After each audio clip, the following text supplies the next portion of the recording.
Alhamdulillah alladzi bini'matihi tatimmus salihat. Segala puji bagi Allah Jalla Jalaluh yang karena nikmatnya kebaikan menjadi sempurna. Yang karena nikmatnya ketaatan dapat kita laksanakan. Yang karena nikmatnya kita pun bisa sampai ke penghujung hari Jumat ini. Kita bisa hadir menyimak kajian. Walaupun kita tahu yang namanya mengikuti kajian secara online terkadang membuat kita tidak betah untuk fokus dan konsentrasi. Padahal Allah sudah memberikan kemudahan. Engkau tidak perlu meninggalkan tempatmu. Engkau tidak perlu mengeluarkan ongkos untuk bensin. Engkau tidak perlu berlelah-lelah untuk PP ke tempat kajian dan pulang menuju ke rumahmu. Tapi ternyata kemudahan bukan menciptakan kekuatan. Kemudahan membuat sebagian kita semakin lemah. Kemudahan membuat sebagian kita menjadi jauh dari kesuksesan. Semoga Allah menyempurnakan nikmatnya untuk kita semua, agar kita bisa bersanding bersama para nabi, bersama para syuhada, bersama para siddiqin, bersama orang-orang yang diridhai Allah Azza wa Jalla. Allahumma salli wa sallim ala abdika wa rasulika Sayyidina wa maulana Muhammadin wa ala alihi wa ashabihi ajma'in ya Allah. Semoga salawat dan salam, berkah dan nikmat senantiasa Engkau curahkan untuk hamba kekasih-Mu, untuk baginda Nabi kita Muhammad alaihi salatu wassalam, untuk keluarga beliau, untuk istri-istri beliau, untuk putra-putri beliau, dan untuk seluruh sahabat Nabi. Semoga Allah meridhai kita bersama mereka. Amma ba'd, Allahumma balighna Ramadan. Ya Allah, sampaikan kami ke bulan Ramadan. Ya Allah, selamatkan kami untuk bisa hadir di bulan Ramadan dan selamatkan Ramadan buat kami. Ahibati fillah, tanggal berapa hari ini? Sebagian dari umat Islam di berbagai penjuru dunia masih berefuria dengan tahun baru. Kita masuk tahun 2025. Kita masih di awal bulan, di penghujung bulan Januari tahun 2025. Sadarkah engkau sebagai seorang muslim, engkau adalah insan yang spesial? Kenapa? Karena engkau tahu kenapa engkau diciptakan. Karena engkau juga tahu apa yang diturunkan oleh penciptamu. Karena engkau juga tahu bahwa kemuliaan dan kehormatan bukan dengan mengekor, tapi dengan mentaati dan menuruti perintah Sang Pencipta, Rabbul Alamin. Ya, Dia penguasa alam semesta ini. Dia pemilik jagat raya ini. Tidak ada satupun daun yang jatuh kecuali dengan izinnya. Tidak ada satupun debu yang berterbangan kecuali dengan izinnya. Tidak ada satupun biji yang tertanam di dalam tanah yang tumbuh kecuali dengan izinnya. Maka ahibati fillah, mengajak semuanya untuk menjadi muslim yang kafah. Karena Allah mengatakan, ya ayyuhalladzina amanu dkhulu fis-silmi kafah. Wahai orang-orang beriman, masuklah kalian ke dalam Islam secara kafah. Ya, dimanapun teman-teman di Nestle umpamanya, ketika kerjanya setengah-setengah di perusahaan tersebut, di perusahaan mana-mana saja, ketika dia nggak seutuhnya bekerja, maka dia nggak akan benar-benar bekerja. Hati dia ada di tempat lain. Pikiran dia ya ada di lembah yang berbeda, ada di perusahaan yang berbeda. Maka Islam memerintahkan kita untuk masuk ke dalam agama ini secara kafah. Tapi sebagai contoh, kita akan baca firman Allah di surat At-Taubah ayat 36. Nah, silahkan dibaca. Bismillah. Inna iddatash shuhuri 'indallahi 12 syahran fi kitabillah yawma khalaqas samawati wal arda minha arba'atul hurum dzalika ad-dinul qayyim fala tadlimu fihinna anfusakum waqatilul musyrikina kaffatan kama yuqatilunakum kaffah wa'lamu annallaha ma'al muttaqin. Sesungguhnya bilangan bulan pada sisi Allah ialah 12 bulan. Dalam ketetapan Allah, di waktu Dia menciptakan langit dan bumi, di antaranya 4 bulan haram. Itulah ketetapan agama yang lurus, maka janganlah kamu menganiaya diri kamu dalam bulan yang 4 itu. Dan perangilah kaum musyrikin itu semuanya, sebagaimana mereka pun memerangi kamu semuanya. Dan ketahuilah bahwasanya Allah beserta orang-orang yang bertakwa. Barakallahu fiik. Ada apa dengan ayat ini? Ayat yang mungkin sebagian kita sering membacanya ketika dia menghatamkan Al-Quran. Dia akan melewati ayat ini. Ini sebuah pernyataan. Sebuah pengumuman kepada seluruh makhluk. Bahwa Allah SWT sudah menetapkan 12 bulan. Pada hari penciptaan langit dan bumi. Itu ada dalam ketetapan Allah. Ada tercatat di Lauhul Mahfuz. 12 bulan. Di antara 12 bulan ini Allah sebutkan. Minha arba'atun hurum. Ada 4 bulan haram. Di mana kita akan dapatkan bulan haram ini? Apakah dari Januari sampai Desember ada 4 bulan haram? Bulan apa ya? Maret? April? Atau Desember? Tidak ada. Yang namanya bulan itu ditetapkan dengan rembulan. Yang namanya bulan itu ditetapkan dengan rembulan. Sedangkan bulan-bulan yang ditetapkan oleh manusia sekarang, Januari sampai Desember, itu menggunakan mentari bukan rembulan.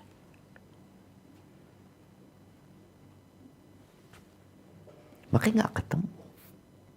4 bulan haram itu adalah bulan Rajab. Kemarin itu akhir bulan Rajab. Kemudian Dzulqa'dah, Dzulhijjah, Muharram. 3 berurutan, 1 terpisah. Ini bulan-bulan ini mengandung makna yang agung. Allah katakan bulan haram. Jangan kalian menzalimi diri kalian di bulan-bulan tersebut. Makanya peperangan dahulu tidak diperbolehkan di bulan-bulan haram ini. Bahkan orang-orang musyrikin di kota Mekah yang mereka belum terpengaruh dengan budaya-budaya luar sana. Kecuali budaya kesyirikan mereka itu sendiri. Mereka masih menghargai bulan-bulan ini. Kita nih yang sudah muslim. Bagaimana penghargaan kita terhadap 4 bulan ini? Sebagian kita kenal aja enggak. Tahu aja enggak. Gimana dia akan memberikan penghormatan dan penghargaan? Kenal aja enggak? Coba sebutin. 12 bulan yang ditetapkan Allah Azza wa Jalla. Muharram, Safar, Rabiul Safar, Awal, Rabiul Akhir, Rabiul Awal, Rabiul Akhir, Jumadil Awal, Jumadil Akhir, Jumadal Ula, Jumadal Akhirah, terus Rajab dan Sya'ban, Rajab, Ramadan, Sya'ban, Ramadan, Syawal, Syawal, Zulqa'dah, Zulhijjah. Dzulqa'dah, Dzulhijjah. Barakallahu fiik. Nah, kasih hadiah yang bisa jawab barusan. Nah, jemaah. Alhamdulillah masih ada yang hafal. Ada. Tapi nggak banyak. Dan alhamdulillah Anda melihat anak-anak TK kadangkala lebih pintar daripada bapak dan emaknya. Dia hafal yang tidak dihafal orang tuanya. Dia mengetahui yang tidak diketahui orang tuanya. Maka ahibati fillah, kita sekarang masuk ke bulan Sya'ban. Yang pergantian bulan dalam agama kita ini bisa dilihat oleh kebanyakan orang. Kenapa? Karena tinggal lihat dia. Hilal. Malam ini nih, antum mungkin akan melihat hilal. Di ufuk barat sana. Muncul hilal. Oh, malam tanggal 2 sudah. Atau malam tanggal 3 nantinya. Terus seperti itu. Dan ada, ini bukan bulan sabit ya. Jadi yang dilihat itu bulan sabit. Yang ditampilkan bulan purnama ya. Jadi bulan sabit. Lahirnya bulan itu seperti sabit. Makanya tadi, kenapa orang dulu itu bisa tahu tanggal berapa tanpa punya kalender? Dari mana dia tahu? Kalau dengan matahari, sulit. Tapi dengan rembulan, tiap malam dia lihat tuh bulan. Oh kayaknya sekarang tanggal 13, 14, 15, 16, 17, terus seperti itu. Tapi kebanyakan orang udah gak perhatian dengan hal itu ya. Dulu mereka perhatian. Karena memang itu satu-satunya cara untuk menetapkan tanggal. Pada saat ya kebanyakan orang gak bisa membaca, gak bisa menulis. Sekarang alhamdulillah. Tapi ahibati fillah, ketika melihat hilal, hilal itu bulan sabit. Hilal yang menunjukkan lahirnya hilal, menunjukkan masuk bulan baru, bulan Sya'ban, kita dianjurkan untuk membaca doa. Ya ada beberapa mungkin bisa ditampilkan. Anda tadi udah kirim doa ketika melihat hilal ya. Ini Allahumma ahillahu alaina bil yumni wal iman, dalam riwayat dikatakan bil amni wal iman wassalamati wal islam rabbi wa rabbukallah. Yang artinya ya Allah, jadikanlah awal bulan ini bulan yang penuh dengan keberuntungan, penuh dengan kenyamanan, keamanan, keimanan, keselamatan, Islam. Tuhanku dan Tuhanmu adalah Allah. Subhanallah ya. Seakan-akan setiap kita masuk awal bulan kita perlu memohon kepada Allah. Kita perlu juga membuat sebuah pengakuan bahwa bulan, engkau itu makhluk. Engkau bukan Tuhan. Tuhanku dan Tuhanmu satu, Allah Azza wa Jalla. Karena ada yang menyembah rembulan dan ada pula yang menyembah matahari. Jamaah rahimakumullah. Apa yang dilakukan Nabi SAW di bulan Sya'ban? Kita bicara kita mau nyambut bulan Sya'ban. Ngapain kita di bulan Sya'ban? Kita tidak bicara bulan Februari. Kita bicara bulan Sya'ban. Ternyata Rasulullah SAW di bulan Sya'ban ini beliau banyak sekali berpuasa sunnah. Ya, yang tidak punya utang. Sedangkan bagi yang punya hutang, khususnya emak-emak ini, bayar nih hutangnya. Ini bulan terakhir untuk melunasi hutang. Aisyah radhiyallahu ta'ala anha berkata, dari hadis yang diriwayatkan Imam Bukhari dan Muslim, "Ma ra'aitu Rasulullah sallallahu alaihi wasallam istakmala siyama syahrin qat illa Ramadan." Aku enggak pernah melihat Nabi SAW puasa sebulan penuh kecuali bulan Ramadan.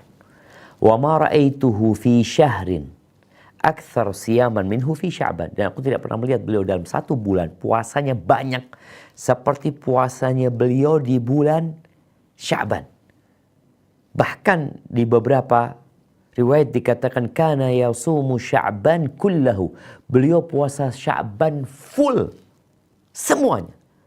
Dan dikatakan di riwayat Muslim kana yasumu Sya'ban illa qalila. Beliau puasa Sya'ban full kecuali dikit lah. Ada beberapa hari yang beliau tidak berpuasa. Ahibati fillah. Kenapa beliau banyak puasa di bulan Sya'ban? Ternyata memang bulan Sya'ban ini menjadi bulan yang orang-orang melalaikan beramal di dalamnya. Yang ada dalam benak banyak orang sekarang. Nih teman-teman di Nestle ini. Apa yang dilakukan? Persiapan buat Ramadan. Persiapan. Bagaimana orang berbuka dengan susu. Bagaimana orang berbuka dengan ini. Bagaimana produk-produk ini bisa dikonsumsi di bulan Ramadan. Iya. Sebagai sebuah perusahaan wajar memikirkan hal itu. Tapi pertanyaannya sebagai seorang muslim, apa persiapanmu? Bulan Sya'ban ini ngapain gitu? Apakah engkau mempersiapkan makanan pokok? Mempersiapkan takjilan untuk selama 1 bulan? Engkau beli susu yang membuat engkau lebih kuat untuk berpuasa di bulan Ramadan. Ternyata nggak kayak gitu. Kuat di bulan Ramadan itu tidak dengan makan makanan yang bergizi di bulan Ramadan. Tapi dengan apa? Dengan engkau berpuasa di bulan Sya'ban. Mulai puasa di bulan Sya'ban. Usamah bin Zaid radhiyallahu ta'ala anhu, di hadis riwayatkan Imam Ahmad, dia pernah berkata kepada kekasihnya Rasulullah sallallahu alaihi wasallam. Dia mengatakan, "Walam araka tasum fi syahrin ma tasumu min Sya'ban." Aku enggak pernah melihat engkau puasa dalam 1 bulan seperti puasamu di bulan Sya'ban. Apa rahasianya?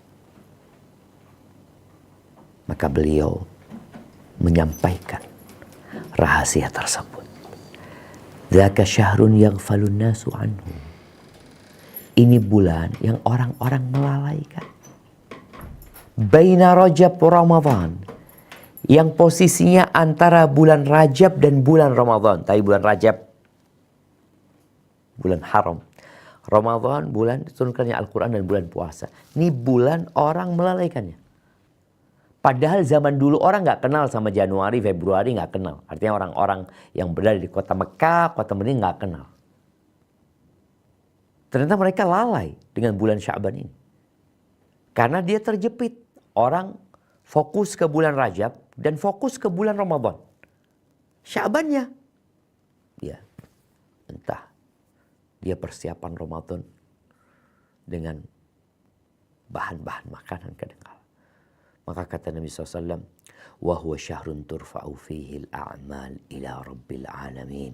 Dan di bulan Sya'ban ini, amalan manusia diangkat menuju kepada pencipta, pemilik, penguasa jagat raya ini. فَأُحِبُّ أَنْ يُرْفَعَ عَمَلِي وَأَنَا صَائِمٌ. Dan aku ingin amalanku diangkat dalam kondisi aku berpuasa. Kenapa coba? Karena kita tahu ibadah yang paling spesial itu ibadah puasa. Semua amalan itu ada perhitungannya yang sudah Allah tetapkan. Ya, kita tahu sedekah dilipat gandakan jadi 10 kali lipat sampai 700 kali lipat. Baca Quran 1 huruf 10 kebaikan. 1 dilipat gandakan jadi 10. Ada hitungannya. Sedekah seperti itu, kemudian pahala umroh kita tahu, kemudian pahala sholat juga Allah sudah jelaskan, tapi puasa enggak. Qala Allah Azza wa Jalla, kata Nabi SAW, illa shaum fa innahu li, kecuali puasa. Puasa itu milikku, wa ana ajzi bihi, dan aku memberikan balasan khusus tuh buat orang yang puasa. Jadi berapa pahalanya? Ya Allah yang akan kasih. Terserah Allah Azza wa Jalla. Kenapa? Yada'u ta'amahu wa syarabahu wa syahwatahu min ajli. Kata Allah, nih orang meninggalkan makan, minum, syahwatnya karena aku. Allahu Akbar. Orang yang puasa itu gak kelihatan dia sedang berpuasa. Gak ada tandanya. Ya kalau orang sholat kita tahu dia berdiri menghadap kiblat, dia ruku, dia sujud, dia sedang sholat. Kalau lihat orang baca Quran kelihatan dia baca Quran. Kalau lihat orang sedekah dia ngeluarin duit dia berikan. Umroh, oh apalagi. Kalau lihat dia pakai baju ihram. Kemudian dia tawaf, dia sa'i, dia tahallul. Tapi orang puasa ketahuan dari mananya? Dari bibirnya kering. Atau dari wajahnya yang pucat? Enggak. Jadi benar-benar Nabi banyak puasa di bulan Sya'ban karena ingin amalnya diangkat dalam kondisi puasa.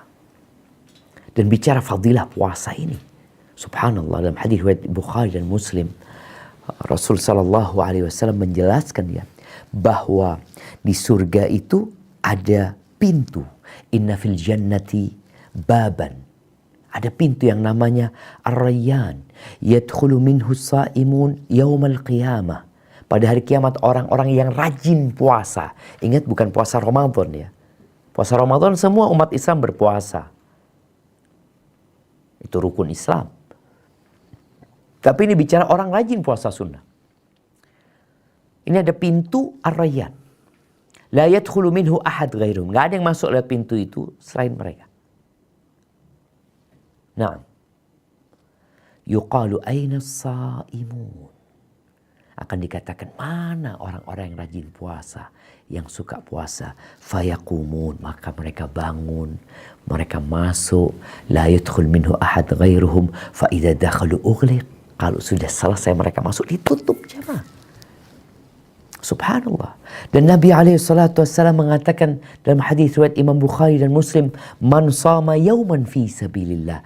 Barang siapa yang puasa satu hari di jalan Allah, baik dalam posisi dia jihad atau dia puasa memang ikhlas lillahi ta'ala, ba'adallahu wajhahu anin nari sab'ina kharifan. Allah jauhkan wajahnya dari neraka 70 tahun. Terus engkau gak mau puasa. Nabi yang sudah diampuni dosanya dan yang lalu dan yang akan datang, beliau memperbanyak puasa di bulan Sya'ban. Bahkan hampir full puasa di bulan Sya'ban. Ahibati fillah, kalau kita lihat penjelasan Nabi SAW kenapa beliau berpuasa di bulan Sya'ban. Beliau menyebutkan ini bulan yang dilalaikan. Bulan yang dilalaikan. Padahal bulan ini ada fadilah. Itu diangkatnya amal kepada Allah Azza wa Jalla. Dan memang melakukan ibadah di saat orang-orang tidak melakukan ibadah tersebut terasa lebih berat. Di saat orang-orang di bulan Sya'ban ini, ayo nih kita kuliner nih, ini makan siang terakhir nih di bulan Sya'ban. Mumpung kita belum masuk bulan Ramadan, ini orang puasa. Maka berpuasa pada saat orang-orang lalai memiliki nilai yang lebih. Ibadah apa saja sebenarnya. Di saat orang-orang lalai seperti sholat malam gak sama dengan sholat yang lainnya, sholat sunnah lainnya. Kenapa? Karena orang-orang pada tidur. Dia sholat. Nih dia puasa di bulan Sya'ban pada saat orang-orang tidak berpuasa. Dan kita tahu bahwasanya beribadah di waktu orang-orang lalai itu termasuk untuk tolak balak jemaah. Artinya Allah Azza wa Jalla bisa menolak balak di saat ada orang-orang yang soleh, yang taat kepada Allah Azza wa Jalla terus beribadah sehingga balak itu nggak turun kepada keluarganya, nggak turun kepada anaknya, nggak turun kepada tetangga-tetangganya. Maka usahakan ya kita memperbanyak puasa di bulan Sya'ban ini. Dan juga para menyebutkan bahwasanya di antara hikmah puasa di bulan Sya'ban ini adalah isti'dadan li Ramadan. persiapan untuk bulan Ramadan. Orang yang puasa itu punya waktu lebih daripada yang nggak puasa. Dia nggak ada ceritanya makan siang, nggak ada ceritanya ngopi, nggak ada ceritanya makan sore, nggak ada ceritanya duduk bersama ngobrol menikmatin pisang goreng, nggak ada. Dia puasa, sehingga dia akan lebih banyak beribadah di saat dia berpuasa.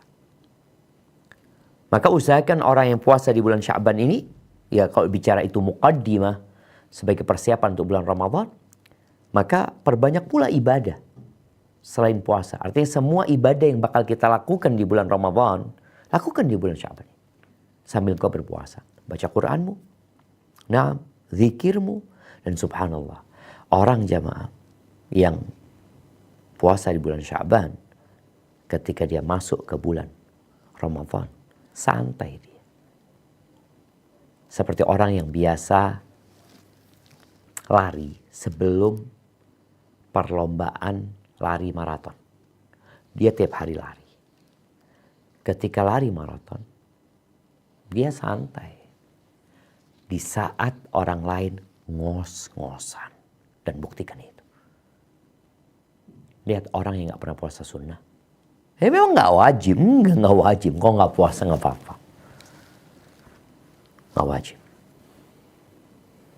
Tapi engkau akan lihat berapa banyak hal yang tidak wajib dalam urusan dunia yang kau kerjakan. Bahkan yang makruh engkau kerjakan. Dengan dalih kan cuma makruh saja. Ketika ditawarkan sesuatu kemuliaan, kau katakan kan gak wajib. Engkau mengejar dunia yang bakal engkau tinggalkan. Dan engkau meninggalkan akhirat yang engkau akan menuju ke sana selama-lamanya. Ahibati fillah. Itu berkaitan dengan puasa yang dianjurkan kita memperbanyak di bulan Sya'ban ini. Ada satu masalah di bulan Sya'ban ini yang kita melihat orang-orang merayakannya. Yaitu nisfu Sya'ban. Malam nisfu Sya'ban. Berkaitan dengan malam nisfu Sya'ban ini, ada beberapa hadis yang menyebutkan keutamaan nisfu Sya'ban. Sebagiannya ya disahihkan oleh para ulama, sebagiannya dhaif, bahkan ada yang mungkin tidak layak untuk dijadikan dalil. Di antara yang disahihkan oleh sebagian ulama adalah hadis yang diriwayatkan oleh Abu Tha'labah Al-Khushani radhiyallahu anhu. Dia berkata, qala Rasulullah SAW, idza kana lailatul nisfi min Sya'ban, apabila malam nisfu Sya'ban, ittala Allah ila khalqih, Allah memandang, memperhatikan hamba-hambanya, fayaghfiru lil mu'minin, Allah ampuni orang-orang yang beriman, wa yumli lil kafirin, dan orang-orang kafir enggak diampuni, ditunda kecuali mereka masuk Islam dan beriman, wa yadau ahlal hiqdi bihiqdihim hatta yada'u. Adapun orang-orang yang tenggelam dalam kedengkian, maka Allah nggak ampuni dosa dia sampai mereka meninggalkan kedengkian mereka. Ini hadis riwayatkan Imam Tabrani dan dihasankan oleh Syekh Albani rahimahullahu taala. Kemudian hadis yang lain, hadis Abu Musa Al-Asy'ari radhiyallahu anhu, bahwa Rasulullah sallallahu alaihi wasallam bersabda, "Innallaha la yattali'u fi lailatin nisfi min Sya'ban." Allah benar-benar memandang kepada hambanya, memperhatikan hambanya pada malam nisfu Sya'ban. Fayaghfiru li jami'i khalqih. Allah mengampuni semua hamba-hambanya illa li musyrikin aw musyahin. Kecuali untuk orang musyrik atau orang yang menyimpan dendam, yang tidak bertegur sapa dengan saudaranya. Nggak diampuni dosanya. Ini hadis riwayatkan Ibnu Majah. Ahibati fillah, ada sebagian athar dari para salafus saleh. Atha bin Yasar mengatakan tidak ada malam setelah malam Lailatul Qadar yang lebih utama daripada malam nisfu Sya'ban. Karena di situ Allah melihat kepada hamba-hambanya, kemudian mengampuni dosa-dosa hambanya, kecuali tadi buat orang musyrik dan orang yang menyimpan kedengkian, orang yang tidak bertegur sapa. Namun ahibati fillah, hadis yang tadi kita bacakan bukan berarti ada perayaan khusus di malam nisfu Sya'ban. Ada hadis yang menyebutkan bahwasanya idza kana lailatu an-nisfi min Sya'ban, ini hadis dikatakan maudhu ya. Apabila malam nisfu Sya'ban, maka kalian hidupkan malamnya, puasa di siang hari. Enggak, hadis enggak sahih. Terus ya udah, engkau ibadah di malam nisfu Sya'ban, tinggalkan dosa. Engkau perbanyak ibadah tapi tanpa ada perayaan tersendiri. Malam tanggal 15-nya memang dianjurkan puasa, tapi bukan pengkhususan. Ini sebagai peringatan buat kita semua agar kita benar-benar ya beribadah itu sesuai dengan sunnah. Nabi SAW, beliau di bulan Sya'ban memperbanyak puasa sunnah, dan tentunya bersama puasa ada ibadah-ibadah lainnya yang membarengi puasa ini. Adapun di malam nisfu Sya'ban, ya silahkan orang yang mau beribadah tanpa mengkhususkan dengan ibadah tertentu, jamaah. Terus mungkin sebagian kita berpikir gimana puasanya? Puasa, banyak puasa ini seperti apa gitu? Apakah puasa Senin Kamis? Silahkan puasa Senin Kamis. Atau mau puasa, sehari berbuka. Atau enggak mau nyambung. Aku mau puasa 2 pekan. Atau sepekan dia puasa, kemudian istirahat 2 hari, kemudian puasa lagi. Silahkan. Puasanya bebas karena disebutkan dalam hadis Aisyah radhiyallahu anha, Nabi puasa hampir full, artinya nyambung puasanya beliau alaihi salatu wassalam. Taib, itu yang dapat Anda sampaikan. Semoga Allah menyampaikan kita ke bulan Ramadan dan mengabulkan doa-doa kita. Nah, barakallahu fikum.